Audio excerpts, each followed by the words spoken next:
Thanks for tuning in to the HR Uprising podcast. I'm your host, Lucinda. The HR Uprising is focused on helping forward-thinking people professionals deliver real lasting value in their organisations. I'm a chartered psychologist, speaker and trainer, and recently authored the best-selling business book, How to Be a Change Superhero. My day job is founder and CEO of software and training business Actus. This gives me the opportunity to work with other businesses like yours. We are focused on building a better workplace for people wherever they are located, with the help of our performance, learning and talent management software and our training and consultancy services. Every week on the podcast, I will be covering different topics and challenges, joined by relevant experts and real-life people professionals. Thank you so much for tuning in. I really hope you enjoy and get value from this week's episode.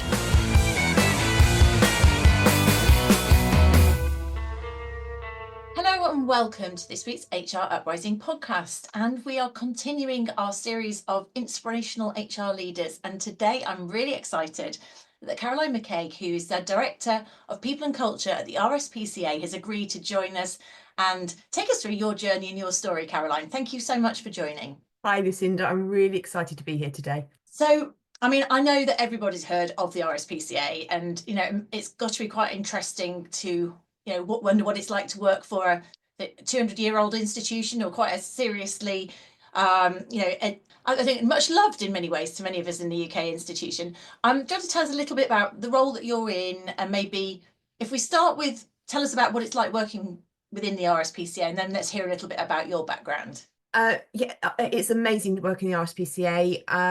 I joined the RSPCA coming up to 5 years ago, and I knew about the RSPCA, but it's only working here that I really understood the remit of the RSPCA and how broad we are. Yes, in 2024, we celebrated our 200th birthday.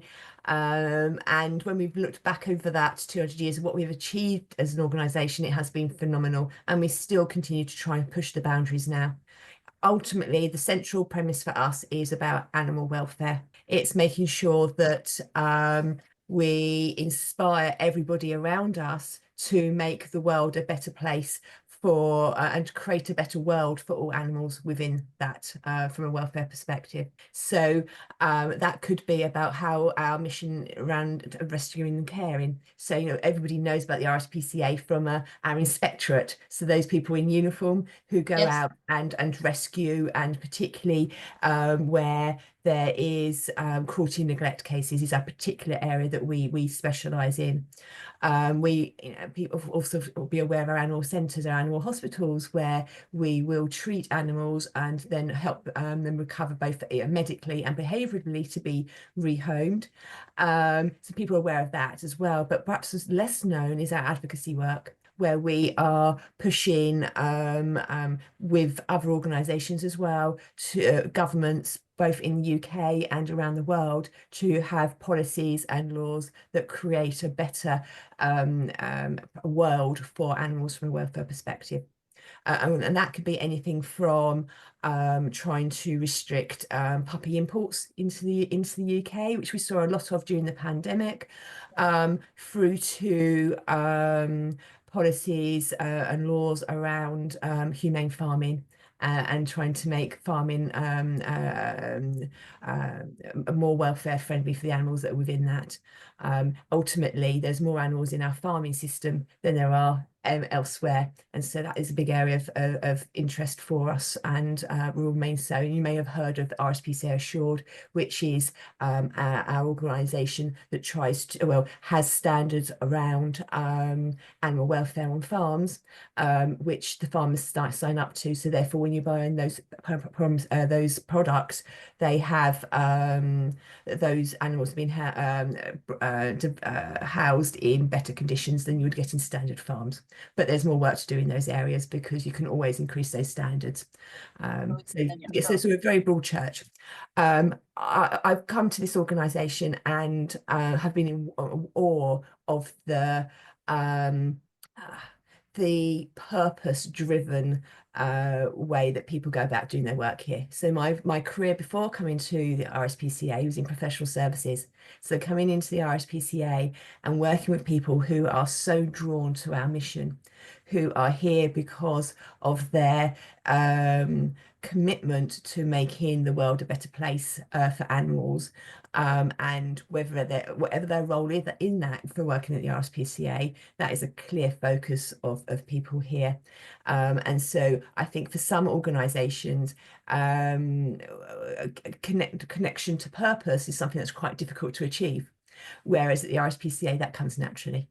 And that means people really focused on that here. And I think that's an interesting area to probe. So as you say, so you were, was it for all of your previous career in sort of professional services? It was a large accountancy firm, wasn't it, that that you were in? So assuming that's the case, so you know, proper private sector, financially services almost kind of thing, to, you know, purpose-led animal charity. I know we're kind of stereotyping and generalizing, but what would you say the difference? Bear in mind, we've got people here who are HR professionals, and they might be thinking, what would I want to go and do? What's the difference in culture for you working within one of these environments? Pros and cons, I guess. I actually started my career working at a Tate Gallery, was my very first role in HR. And but from there I moved to several different firms of accountancies of different size. And I needed to change. I needed to refresh. I'd spent such a long time in that part of the professional working world, that I felt that I'd lost myself somewhat in terms of what I wanted to achieve and where I wanted to go, and I wanted to do something different. And I think that sometimes it's very difficult to move different industries, because when you're out there, people always say at a senior level particularly, but at any level, oh, you've got to have experience of this industry. Yeah. And so it can be quite tough. And so I worked really hard when I found about this vacancy to really show and articulate the skills that I was bringing in that they really needed here. And I think that there is less difference than people think, and there's also more difference than people think. Do you think that sometimes charities, I think charities, NHS based like that, often quite value private sector skills coming in, coming that way round, because often the challenge is to be more commercial, or something like that. Do you see it that way? Would you see that the skills transfer equally the other way because it's not that different? I think the skills can transfer both ways. I think people just can be very close-minded about what they feel a person can adapt to. I adapted fine to come into this organisation because I had a good broad skill set in the first place, and I was able to demonstrate my impact quickly because of having that skill set already behind me. I think that people are very close to taking risky decisions as they see it within recruitment. So they're much more focused on, oh, do you tick every single one of these boxes from an industry background, etc., rather than thinking, actually, what is it that you have done, and how can how can we use that skills, and how can you demonstrate that skills for to have a really good career with us. And so I think that's one of the things I like to challenge a little bit. I don't think you do have to have come from one sector, but saying that, you do have to help support people to be able to understand the differences as well. You know, so the differences around governance and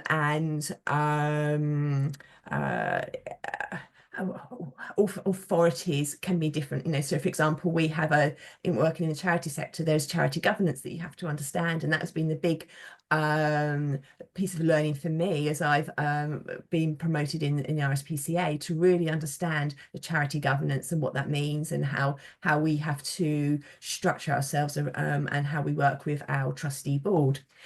Coming from, because actually I was thinking, is it like governors in schools, or is it like the FCA governs the financial services?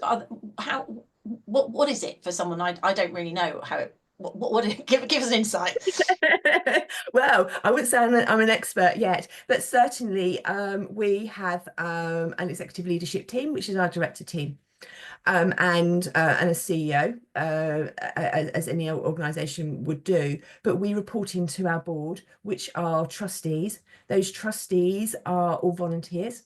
And will have been elected or assigned to those positions depending on the structure and the governance structures within each of the different charities.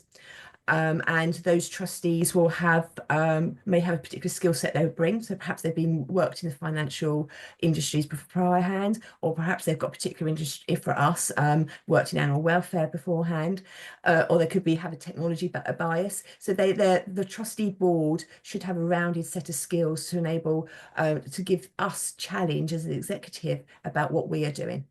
They're sort So of like non-exec directors. Is that the approach? Yeah.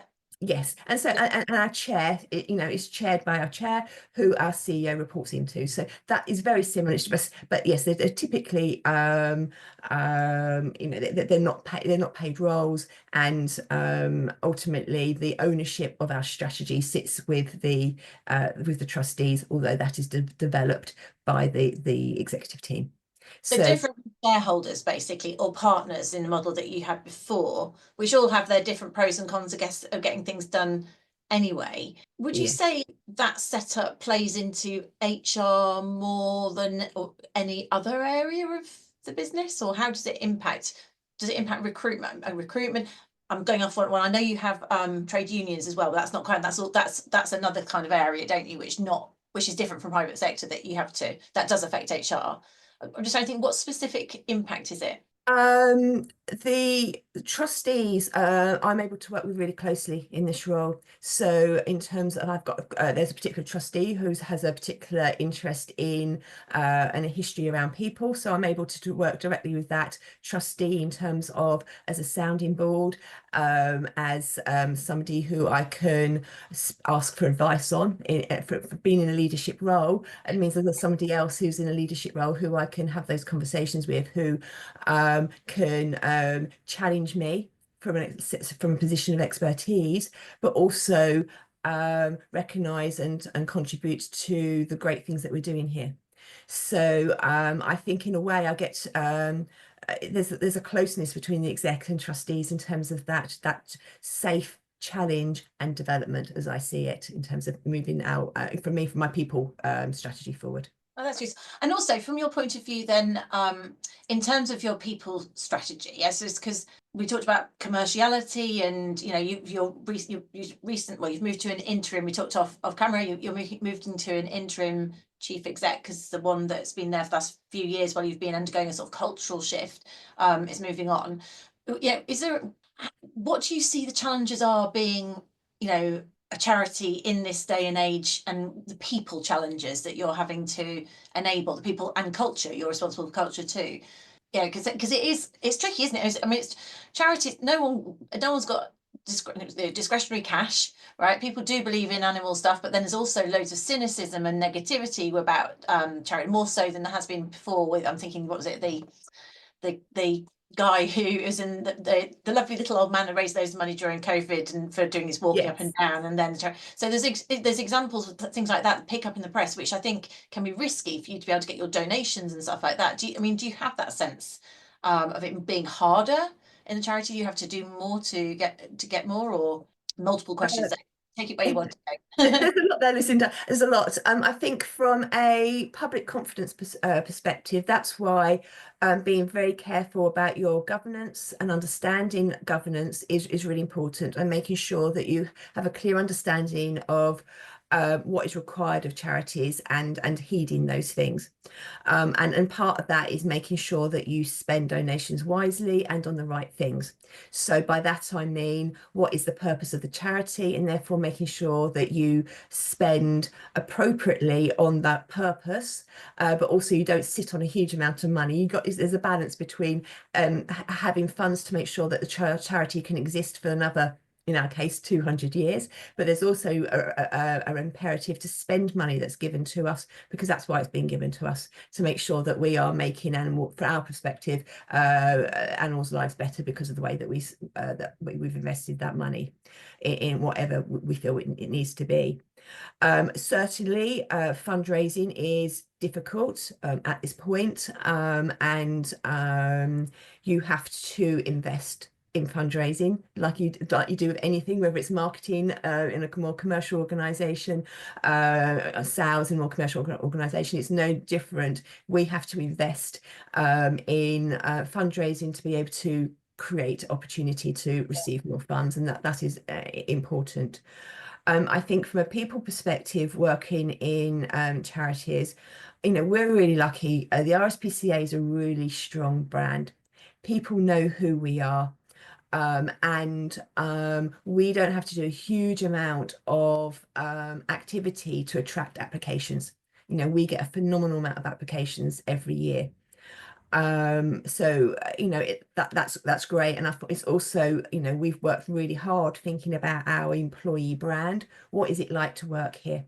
And so there has always been a narrative here that people do everything for the animals in our care, and that's fantastic. But there has also that narrative beside that as being, well, I'm not going to think about me as a person or my employee experience, because it's about looking after the animal. And we've been changing that dial, that conversation, to say we need to invest in our people, we need to support and care about our people's well-being, because if we do those things, you will be better positioned to care for the animals, you'll be better trained to care for the animals, you will be able to be more resilient in terms of the things that you see in your roles, because some of our people see some very challenging things. And so we've been changing that narrative about it is important that we invest in you just as much as we invest in our caring of animals, so that you can do that job better. And I think sometimes that is the narrative that is difficult when you look at social media about big charities, and they're not spending every penny on the animals or the purpose. Well, yes, but it is important we also look after our staff, because it is our colleagues, it's our employees who ultimately are looking after those animals. So we need to think about their well-being just as much as we do about the animals' well-being within our care. So it's about sustainability, isn't it? I mean, and we know, because we've worked with you, and it's about making sure people have got good priorities and they know what to focus on, and they're being managed well. And actually, that if you it's over, you can run around trying to save animals, but if you're doing it in a sort of non-strategic way, in a short-term way, if we're not thinking about it longer term, then it's not going to happen it's not a sustainable model, is it? So no, exactly. And you'll probably remember, Lucinda, when we refreshed the whole appraisal process a few years ago now, you helped us with the training, and the narrative that was coming out about this point is, why do I need to have an appraisal? Why do I need to set objectives? I know what I'm coming to do. And so that changing the dial on that conversation, has been something it's slow, but we're getting there. We get strong appraisal completion, but it is helping people to remember that they're central to this, and that's what the people to people department really concerned about. Why, isn't it? This purpose, the purpose led, and in order to achieve your animal purpose, we've got to make sure that our people are in the best possible way. They feel well managed, they're clear, in order to achieve that purpose. Now, I can definitely see you doing that. And the other thing I think that's worth mentioning is you've got your values front and center. That's also really very clearly, you work with lots of organizations that kind of value as something on the wall, but your values are absolutely embedded and kept. Yes. Well, certainly that was one of the things that I saw was important in terms of that refreshing. I think you're right. We totally embedded that in that process, and has continued to do so. We talk quite strongly about our values, and we've continued to elevate those over the last few years. We've also refreshed the way that we describe our culture. So about 3 years ago, we was researching our current people strategy, and as part of that, we're listening to what people are saying about our culture. And so we reflected on what we wanted our culture to be, because obviously the culture, the way he was describing it, wasn't what people were saying, our colleagues were saying. And so we've co-created with our colleagues what our aspirational culture should be at the RSPCA, and we've been really putting that central to everything that we do, in terms of making sure that we use that as like a northern star, if you like, in terms of everything that we do around that, to ensure that that becomes something that people recognise and see about what it's like to work here. And we're seeing that being played back to us now. So we're not arrogant enough to say that is our culture. We say that this is our emerging culture, and that's and that's what we see. But we What are would be an seeing that. example of something that you're Northern Star aiming for, and where you've seen little semblings of it happening? I think one part of our culture that we've really focused on is in being inclusive. And so we have spent a lot of time looking at our ED&I plans for the future, talking to our colleagues about inclusion and diversity within our organisation, and having clear plans in place so that people can be who they wish to be, so can they turn up to work as they wish to be. And that is something that is very central here, is spoken about a lot, and people really recognise within our culture. So we're really proud of that. It's not to say there's not a lot of work to do in that area. When you're a 200-year-old charity, and traditionally that, and you have quite a long serving people, and your turnover is relatively low, changing an organisation to be more diverse in terms of the type of people who wish to work with you and you're able to recruit takes time. But we are on that journey, and we're really excited by that journey and proud of what we've achieved so far. Oh, that's interesting. Yeah, and I'm sure you can do that. I'm thinking of things that you learn as, you also were listening quite a lot I was thinking back to when we were rolling out stuff, and there was people saying, oh, maybe how can we be more inclusive in terms of career pathways and things like that. But the key was everyone was listening to, that was heard. It doesn't happen overnight. And everyone can contribute to inclusive. I suppose everyone can not contribute to inclusivity as well, but everyone can contribute to inclusivity if they want to. That's interesting. No, that's a great example. So I suppose just going in terms of that's a nice sort of insight here. Whether this is in your in your experience at the RSPCA or in your previous roles, what would you say the biggest challenges or challenge is that you've had to overcome, or would be a good thing to share? And if it's different, what was your biggest success? Anything like that you could share with us? I think my biggest challenge has been myself. And I think this has been about the limitations I've placed on myself about what I could achieve in my career, or what I was able to do in my career. And I've had to really be brave about making decisions. So leaving the professional services was a brave thing to do, and actually it was braver than I realized, because I resigned before the pandemic. Pandemic hit, and then I joined the RSPCA about 6 weeks into the pandemic. So I was being braver than I could ever imagine. But now realizing how brave you were. Exactly. So yoo-hoo to me. But being braver earlier in my career, I think was perhaps what I look back on and think, having had that confidence to know that I could do it, and that I could take people with me, and that I know stuff, and that I can make that change. That good old imposter, or is it just you just didn't quite feel? What would have helped you, actually, thinking about there, having a mentor, or is anything, or just was it talking to yourself? Yeah. No, totally. I think having the right people around you to challenge my thinking in that, I've and challenging me with you can do more. And so I think, if you think about advice to my younger self, one of those things, there's probably several things, but one of those things is seeking out people who are going to elevate you. Seeking out people who are going to be, your cheerleaders, and also challenge you. But when challenging you, showing you where that door is. Because I think that's what I really found at the RSPCA, and was a line manager who said, well, why? Why aren't you doing this? Why isn't your aspiration something to be here? And what can we do to change that internal narrative about what you could achieve. Now, I always wanted to be in a senior leadership role, but I was increasingly shutting my doors on whether that was necessarily going to be possible for me, because there was always something. And I think being a mother, there was always something that allowed me to say, wait, oh, I can't do that because my children are young at this time. Or I can't do that because I've got a child who's got additional needs. And these are all truths of my life. But they also become excuses for actually not putting myself out there, and realizing that everybody, well, I imagine most people, let's not say everybody, but most people have a fear of failure or don't know everything all the time, and that is fine.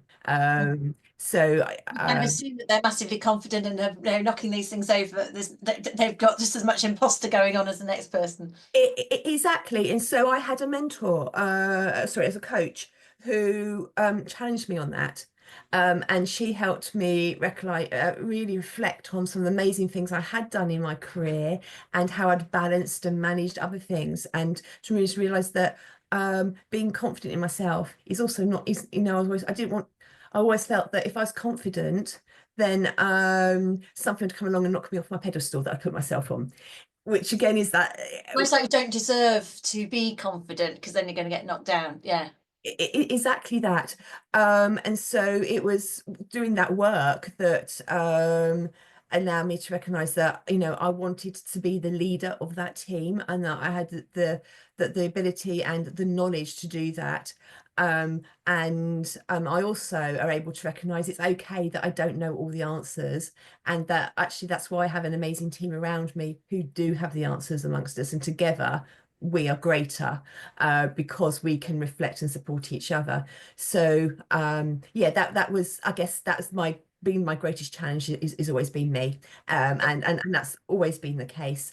So if you think about greatest successes, for me, that I think there's always been lots of successes, but one of them that's most recent in my mind is actually the way the team here celebrated with me when I achieved the director role, because that made me feel that I could do it, and that actually I had their support, because having the team support here means a lot to me. We're a close team here. We value everything that everyone puts in, and everybody's voice in that, and listening to those voices is really important to me.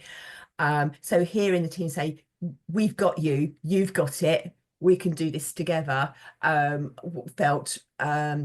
me feel that, made me sort of feel like I've got my Superwoman outfit on. Yeah, they've got your back, and you've yes. got theirs, and you are that kind of collaborative whole, which is great. Yeah, and certainly, because I think it's really hard if people get into roles and you feel that someone else doesn't want you to be there, or you don't deserve it, because then that just plays havoc with it. So yeah, congratulations. But you've created those relationships by coming in and going, yeah, you're the right person for it, which is great. And then in terms of your guidance to your younger self, I guess having your having that self-confidence, challenging yourself, or getting a mentor, some of those would feel like natural things to say, having from the conversation we've had so far. Any other thoughts? Being inquisitive and asking the question. I think not being afraid of not upsetting the apple cart, but not being afraid of asking that question, because I think by asking the question, your confidence builds, and your knowledge builds, and so therefore challenging the norm a little bit. I think you said that at the start, actually, I went about, because the whole thing about, do we have to recruit someone who's been in a charity, or could someone bring something in that's transferable skills going to add value to it? So that kind of as well, being prepared to ask the question without being difficult, just challenging the status quo in a constructive way. Yeah, exactly. And my background is HR operations, and I have to be careful because I love a little bit of detail. I love a little bit of data, and HR operations is full of data and detail. And when I came into the RSPCA, my remit was to help elevate that team and elevate the team, what the team are doing. There's some fabulous people in that team. So it was understanding and asking those questions about what do we do, how do we do that, how can we make that change, and not being afraid when people said, well, we've not been able, we've always wanted to do that, but we've not been able to do it, or the last AD picked that up but never got it to never solve that problem, to go, well, okay, well, this time we're going to do it. Yes. So it was asking those questions when I came into this role, and actually the team appreciated those questions, and because part of the question isn't just what's it isn't just that answer, it's then, well, how do we take that forward, so you're then asking the team on what that solution could look like together. And my role with then is moving everybody out of the way of other people so the team can get that solution in place. And helping them, if there's any issues stopping something happening, my role is to try and negotiate those away or influence those away so the team can achieve the best that they possibly can. And that's still my role now, really, is we're trying to implement great things, go back to, for example, our inclusive culture. Well, what are the blockers to that, and how can I help move those out of the way so that we can elevate up what we're trying to achieve? It's interesting you said that point about loving a bit of detail. So obviously you're in a more strategic role, so you're obviously having to vary from that and do to be quite disciplined so you don't get sucked in too much and let other people do it, and also be strategic. So that's an interesting angle or challenge. Well, it's good self-awareness, to be honest, isn't it? Yes, and I know that a bit of data is a bit of a happy place, but I don't feel the need to create the data or the spreadsheet or whatever now. So I'm happy for somebody to provide that to me. But I do think that it is important that as the director of this team, that I have an understanding of what's going on. And by that I mean, what is our data telling us about our organisation?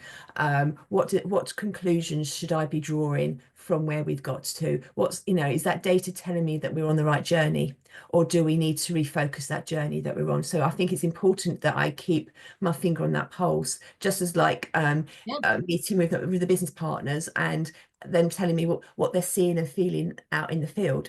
Because I can't be across all our sites, across all our 1,700 plus colleagues. I can't be across all of that. So it's important that people give me that little bit of detail so I understand that our strategy is still heading us in the right direction. I mean, that's interesting. I mean, that's just specifics, isn't it? And also, like you say, you're not you need to have data to make sure you're going in the right directions and stuff, but the point is you don't have to build it, you just need to be able to read it and make decisions based on it, I guess. And so that's the key.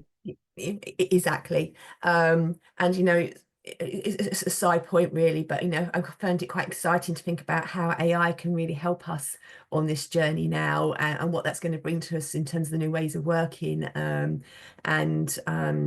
that's something I've been thinking quite a lot about as well, in terms of how that changes the workplace, and what that could be for the future, and how we can use AI to really supercharge what we're doing. Well, that's a rabbit hole I could dig and go down, but I won't, because we've very much another conversation, another day. Well, we'll follow that up in the new year. But definitely, isn't it? It is something, and that's the thing, being open-minded though, in terms of what can we do and how can we make things even better, faster, more effective, and use these exciting new tools, as opposed to seeing them as huge risks or otherwise. Fabulous. Caroline, thank you so much for joining me today on the HR Uprising podcast. It's really helpful to hear your career journey. I'm sure it will be inspirational to other people who are listening out, and hopefully, obviously, if they listen and can link in with you, I guess it was good to grow your network, isn't it, in terms of that. Don't hold yourself back if you're private sector. Go and make a difference in voluntary organisations or public sector. Go for it. Yes. Thank you for joining me. Thank you, Lucinda. I really hope you found this week's episode useful and enjoyable. If you did, perhaps you could recommend us to a friend or colleague, or give us a review on your platform of choice. It really helps new listeners to find us. Now, you can access links to any of the information mentioned in this show via the website www.hruprising.com. Further free resources are also available at www.actus.co.uk. There you can also find out more about our software and training solutions. Finally, why not join our LinkedIn group, the HR Uprising, to share ideas and collaborate with other like-minded people professionals. Thank you for listening to the HR Uprising podcast.